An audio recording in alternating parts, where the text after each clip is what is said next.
Assalamualaikum warahmatullahi wabarakatuh.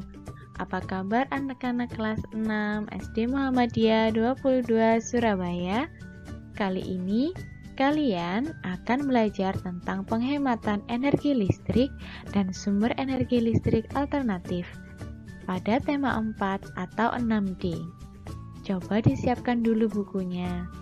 Sebelum belajar, kita berdoa kepada Allah Subhanahu wa Ta'ala agar pembelajaran hari ini dapat berjalan dengan lancar, kalian dapat mendapatkan ilmu yang bermanfaat. Amin ya Rabbal Alamin. Coba sekarang buka buku tema 4 kalian pada halaman 44. Kalian sudah mengetahui untuk menyalakan berbagai alat elektronik diperlukan energi listrik. Berapa lama kamu menonton televisi setiap hari? Berapa lama kipas atau AC di rumahmu menyala setiap hari? Apakah televisi di rumahmu menyala sepanjang hari? Banyak kegiatan sehari-hari yang kita lakukan dapat memboroskan listrik. Padahal, semakin meningkatnya kemajuan zaman, semakin besar pula energi listrik yang diperlukan, baik untuk kegiatan rumah tangga, perkantoran, atau industri. Namun, pasokan energi listrik semakin berkurang, karena sebagian besar pembangkit listrik di Indonesia berasal dari bahan bakar fosil yang tidak dapat diperbarui. Oleh sebab itu, semakin tinggi tingkat konsumsi listrik, semakin tinggi pula emisi karbon yang dihasilkan dari pembangkit listrik, sehingga terjadinya pemanasan global. Jadi, listrik harus digunakan secara hemat dan bijak. Penggunaan energi listrik yang berlebihan dapat mengakibatkan habisnya pasokan listrik. Banyak cara yang dapat kita lakukan untuk menghemat penggunaan energi listrik dalam kehidupan sehari-hari. Kegiatan-kegiatan yang dapat kita lakukan antara lain: pertama, memasang daya listrik di rumah sesuai keperluan. Kedua, menggunakan peralatan elektronik yang mempunyai daya atau watt yang kecil. Ketiga, menggunakan lampu hemat energi berdaya rendah dan sesuai kebutuhan. Gunakan lampu hemat energi seperti lampu TL dan lampu LED. Selalu matikan lampu jika tidak digunakan. Kemudian, kalian dapat memanfaatkan cahaya matahari untuk menerangi rumah saat siang hari sampai sore hari. Dengan begitu, penggunaan lampu dapat dikurangi. Kelima, kalian dapat melepaskan kabel dari sumber listrik ketika peralatan elektronik selesai digunakan. Misalnya, televisi berada dalam kondisi standby akan tetap mengkonsumsi energi listrik. Kalian dapat juga membatasi penggunaan listrik, misalnya batasi penggunaan elektronik pada pukul 5 sore hingga pukul 10 malam. Kalian dapat menghemat listrik dengan menggunakan alat elektronik secara bergantian. Kemudian, kalian dapat membuat taman di sekitar pekarangan rumah. Tanaman di pekarangan rumah dapat menciptakan udara sejuk sehingga dapat mengurangi penggunaan penyejuk udara. Untuk contoh-contoh penghematan energi listrik lainnya pada kehidupan sehari-hari, dapat kalian buka buku tema 4 kalian pada halaman 56. Setelah itu, coba buka buku tema 4 kalian pada halaman 88.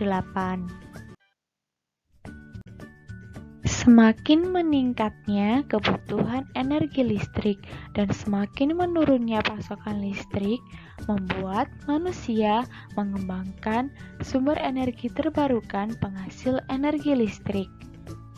Teknologi hijau atau teknologi ramah lingkungan semakin dikembangkan pada era globalisasi ini, karena terkait dengan kelangsungan hidup manusia di masa depan.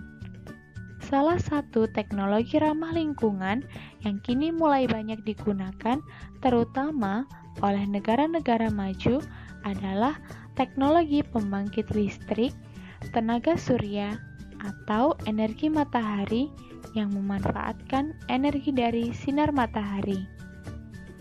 Energi matahari sebagai sumber energi terbarukan akan selalu memberi manfaat bagi kehidupan. Energi matahari dapat digunakan untuk menghasilkan energi listrik melalui pembangkit listrik tenaga surya atau PLTS. Dalam PLTS digunakan panel surya yang terbuat dari bahan semikonduktor. Terdapat beberapa komponen dari PLTS atau pembangkit listrik tenaga surya, mulai dari baterai, inverter, panel surya, dan kabel controller. Panel surya adalah alat yang terdiri dari sel surya yang mengubah energi cahaya menjadi energi listrik. Sel-sel surya pada panel surya disebut dengan sel fotovoltaik. Foto berarti cahaya dan volta berarti listrik. Sengkumulan sel surya yang terhubung secara elektrik dan dikemas ke dalam bingkai disebut dengan panel surya. Semakin banyak panel surya yang dihubungkan, maka semakin besar energi listrik yang dihasilkan. Panel surya tidak menghasilkan limbah seperti pembangkit energi dari bahan bakar fosil. Rumah atau bangunan yang menggunakan panel surya dapat menghemat penggunaan listrik dari PLN sekitar 60%. Komponen pertama yang dibutuhkan adalah panel surya. Fungsinya untuk mengubah sinar matahari menjadi listrik. Kedua, ada controller yang berfungsi untuk mengontrol atau memutuskan sumber energi mana yang akan digunakan oleh sistem. Yang ketiga, ada baterai yang digunakan untuk menyimpan kelebihan listrik agar bisa digunakan nanti di malam hari ketika panel surya tidak beroperasi. Keempat, ada inverter. Fungsinya untuk mengubah arus DC atau arus searah menjadi arus bolak-balik atau AC yang digunakan di sebagian besar peralatan rumah tangga. Lalu, bagaimana cara kerja dari panel surya? Perhatikan penjelasan berikut ini ya. Sinar matahari yang ditangkap oleh panel surya akan diubah menjadi energi listrik dalam bentuk arus searah atau DC.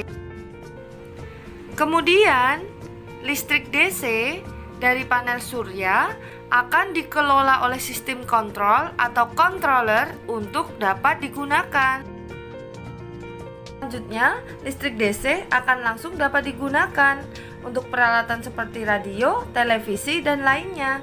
Sedangkan sebagian lagi akan masuk ke inverter untuk diubah dari listrik DC menuju listrik AC agar dapat digunakan oleh peralatan rumah tangga yang konvensional.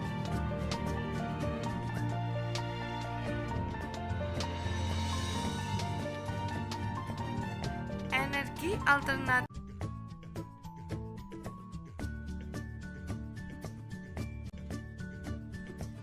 Selain melakukan penghematan sumber daya alam, masalah kelangkaan energi dapat diatasi dengan mencari sumber energi alternatif yang dapat diperbaharui. Kamu telah mempelajari pemanfaat energi matahari sebagai sumber energi terbarukan. Sumber energi terbarukan merupakan jalan keluar dari kebergantungan manusia pada bahan bakar fosil. Selain energi matahari, beberapa sumber energi terbarukan antara lain energi angin, energi gelombang laut, dan energi biomasa. Energi biomasa adalah sumber energi yang berasal dari bahan-bahan organik atau makhluk hidup seperti kotoran ternak, daun yang membusuk, limbah kayu, dan limbah pertanian. Di negara-negara maju, salah satunya Jerman, pembangkit listrik energi biomasa telah menyumbang sekitar 12,5% untuk pasokan listrik negara tersebut. Cara kerja pembangkit listrik biomasa. Mari kita simak video berikut ini.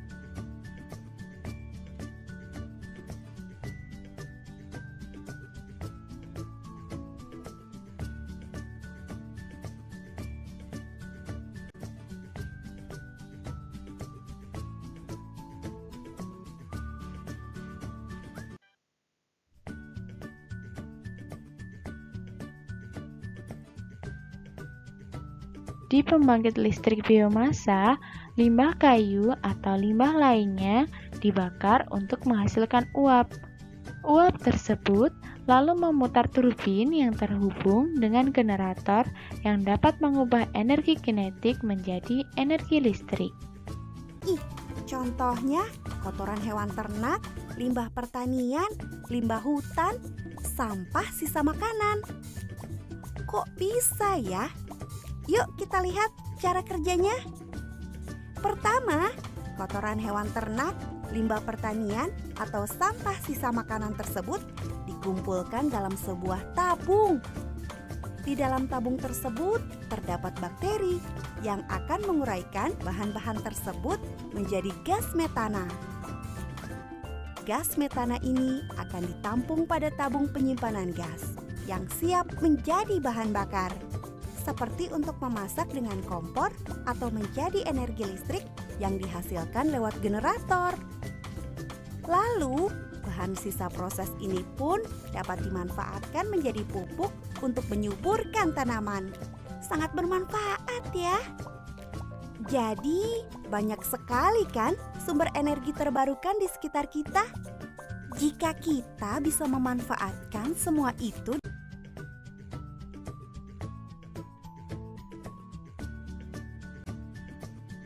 banyak hal yang dapat kita lakukan untuk menghemat penggunaan listrik dalam kehidupan sehari-hari. Banyak pula pemanfaatan energi alternatif sebagai pembangkit listrik. Tugas kalian adalah mencari energi alternatif lain selain tenaga surya dan energi biomasa yang dapat digunakan sebagai pembangkit listrik dan jelaskan cara kerjanya. Tuliskan satu saja energi alternatif lain, kemudian jelaskan cara kerjanya. Setelah itu, foto tugas kalian dan kirimkan ke wali kelas kalian masing-masing untuk diperiksa. Terima kasih telah menyimak pembelajaran hari ini. Semoga pembelajaran hari ini dapat menjadi manfaat untuk kalian semua.